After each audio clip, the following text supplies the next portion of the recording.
Actually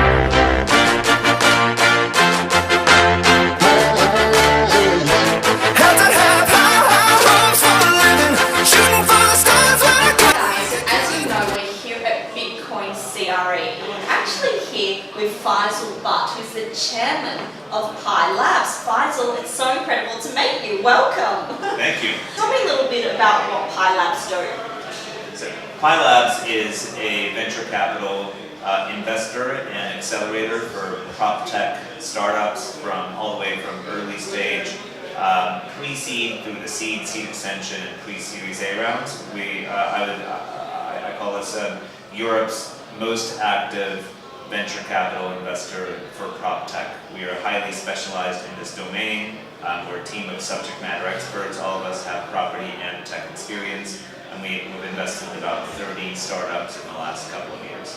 Fantastic. Now, are you based here in London? Based in London. Okay. Are you global at all? Are you in other cities as well? The investments that we make can be anywhere, so we have a global mandate. So if we find something really exciting that comes out of Europe or Asia or the US, we'll absolutely look at it. So we have a global mandate, but we're based here in London, but we definitely have global plans for our own team. So I'd say watch this space because we might be opening up a second office in another global location. Very exciting. Now, you just came off a panel discussion talking everything cryptocurrencies, blockchain, you name it. Did you, I mean, obviously, you're a leader in this world, so to speak. Was there anything that you were enlightened on? Was there something you learned from the panel discussion yourself, hearing from your peers? Yeah. So, as an investor in PropTech, we look at the entire ecosystem. We look at all the innovation happening across the property transaction life cycle, from finding property through to vetting and due diligencing it, through to transacting it, through to asset management, financing of the property, through to exit. So we're not experts in blockchain and its uses in property per se, but what was very interesting was to have some of those experts on the panel, to hear their views, and their views juxtaposed next to views like my own, which is more of a generalist view when it comes to blockchain and property. But yeah, I think it was, what I was very pleased about was that the general consensus amongst the experts validates one of the investments that we've already made, because Pi Labs has invested in a blockchain cryptocurrency PropTech startup called PropCoin. And PropCoin, yes. And we're very pleased that that the theme that the subject matter experts believe will be the big disruptor in this space is the tokenization of real estate, and that's exactly what we're tackling through our portfolio company PropCoin. So very pleased that the experts agree with the investment decision we've already made. Tell me a little bit about yourself, in fact, if you don't mind. Like, how did you get into PropTech? How did you get into this whole world, and kind of what trends? Obviously, cryptocurrency is taking off relatively fast. It was kind of a general terms, a year ago. Now it's a real business. Tell me kind of your experience, what you've been doing, and how you see, the future of how fast it's growing, this kind of industry. Yeah, like all these things, like businesses often are started through a personal interest. So Pi Labs was formed because I had made some personal investments in PropTech startups. In 2013, I led the first investment round into a startup called eMove, which is one of the leading online estate agents here in the UK.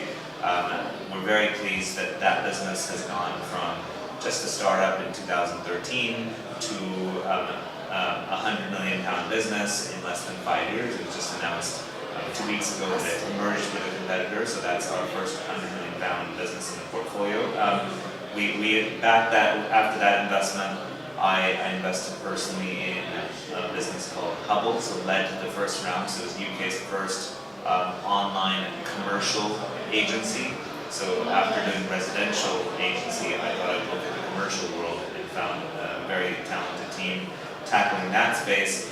And after that investment I led the investment in UK's first online mortgage broker. So being the first in a number of different PropTech sectors, from residential agency through to commercial agency through to mortgage brokerage, I quickly found that there was a whole new world of PropTech and all kinds of new ideas emerging. We were receiving business plans every day, and we were in fact quite overwhelmed with the volume that we received, and I felt like a dedicated platform off the back of these personal investments I've made was warranted. So we set up Pi Labs, which stands for Property Innovation Labs, as a dedicated investor focusing exclusively on PropTech. It's the best decision I've made because since then we've invested in about 25 companies.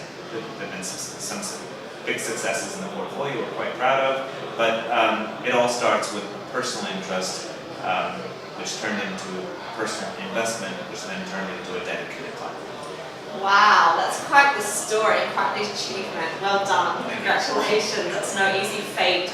So tell me, for anyone that's watching this today that might be, they might have an idea, they might have proof of concept, they're a startup in the PropTech space, how do you go about kind of, I don't want to use the word culling, but going through, the different startups, how do they get on your radar? Do they link in you? Do they go to some of these events like at Notel and network with you? Like, what's the best way to get on your radar? So I think referrals are always welcome and received. So if we have somebody in common, it's always nice to be able to receive a business plan through a fellow co-investor or through a portfolio company or through a mutual contact. So I think that's always the way to go. And I think part of your question was also based around what do we look for when we're culling all of these startups, because when you have that much volume and you're only going to make a handful of investments, there's a lot of no's before any yeses. Yeah.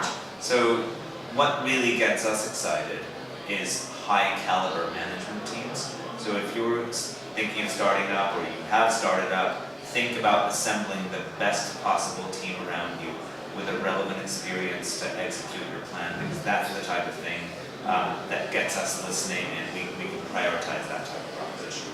So when you say that, do you mean kind of a team that has some experience under their belt, right? That has been in the property sector? It doesn't have to. So the team doesn't have to have property experience. Some of our best startups are ones that tackle the property sector without having any experience in it whatsoever. And Air Sorted is one of them. One of our companies. We've invested in them Love 4 Air times. Sorted. Yeah, Yes. we've invested in them 4 times. We were the first investors in that business. The guys had no property experience, and so I'm not going to say you need to have property experience, but think about the components needed, the skills needed to execute the plan. So you're probably going to need somebody who is the in-house tech guy. He or she will be building the tech. Very important to have a high caliber person in that role. You'll need somebody who's doing the selling, who's out there speaking to customers, either to consumers or to B2B to companies. You need somebody who's either has done that before or is very comfortable doing that. He or she's in their comfort zone. And you just need to take a look. I think a lot of these early stage startups need a very strong doer, like a COO type of person. Oftentimes the founder themselves are visionaries. They've got this big vision. They're quite well networked. They're great at communicating vision, and they're good at a range of different other things like raising capital, but they may not be good at the day-to-day operations of the business, and that person is also essential. So we tend to break down a business into its component building blocks and say, do these people have the skills to deliver on this idea? And when they do, that's what gets us excited. So we're very people-led in our approach. Yeah, no, absolutely. It's super important because they're the ones who are going to be leading the charge at the end of the day once you sign that check. So tell me kind of how do you guys work? Are you pre-seed? Are you where do you come in? Does a startup have to actually be on market? Like where can they be? Series A, B? So we will invest at the earliest stage, pre-seed. So when it's an idea, a couple of founders have come together and built an MVP. So we're very comfortable getting involved there. So we're the types of investors that will take risk when others won't be willing to take risk, and we'll be happy to sit down and work closely with you to help you shape that startup. And we have a proper format. It's our accelerator that and if you were to join that, you come in, you're with us for 3 months physically, we're incubating you. You go through a programmatic format where we help you kind of make an idea that's not fully baked.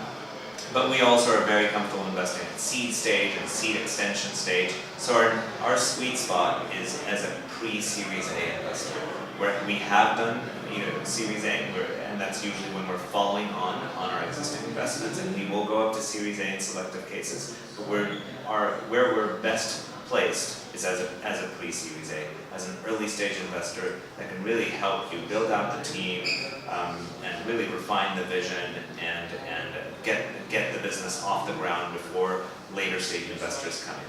Fantastic. Well, thank you for that. Well, there you go, all you guys with an idea out there. No, I'm just joking. So we have 2 final questions here at Parlay. We always use both equally important, I like to think.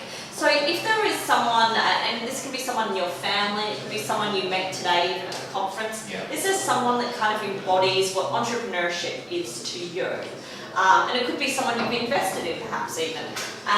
Just someone that's kind of the pinnacle of kind of what you see. They may have had a failure and bounced back, or they may have just gone straight to success, but someone you could call out today. I know it's a hard one. Yeah, that's a tough one. I mean, personally, I'm a big fan of Steve Jobs, the late Steve Jobs. A lot of us are. I've read the autobiography, would have loved to have met him at some point. But he's also an embodiment of imperfection. Like he's somebody that was a great visionary, and he assembled some amazing teams around him to deliver on his vision. He's faced some failures along the way, but he displayed resilience where he made a comeback even after he was kicked out of Apple.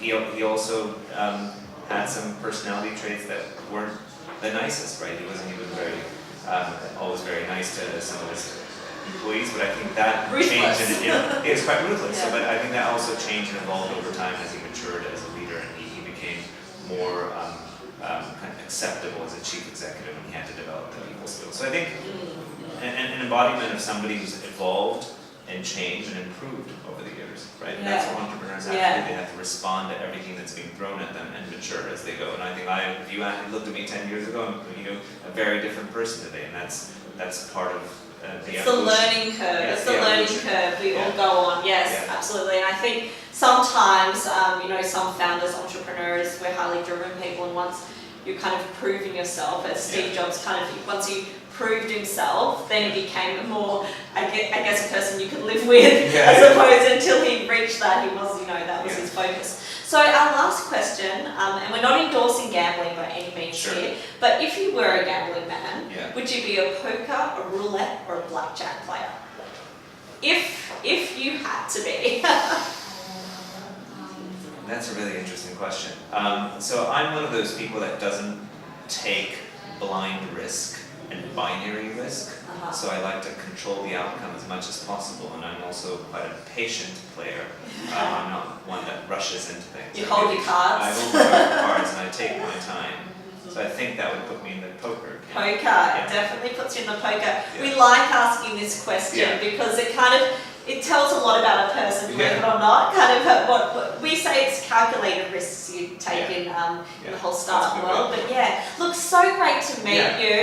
Enjoy the rest of the day, rest of the event, and hopefully I'll see you again around in London town. Thank you. Brilliant. Thank you.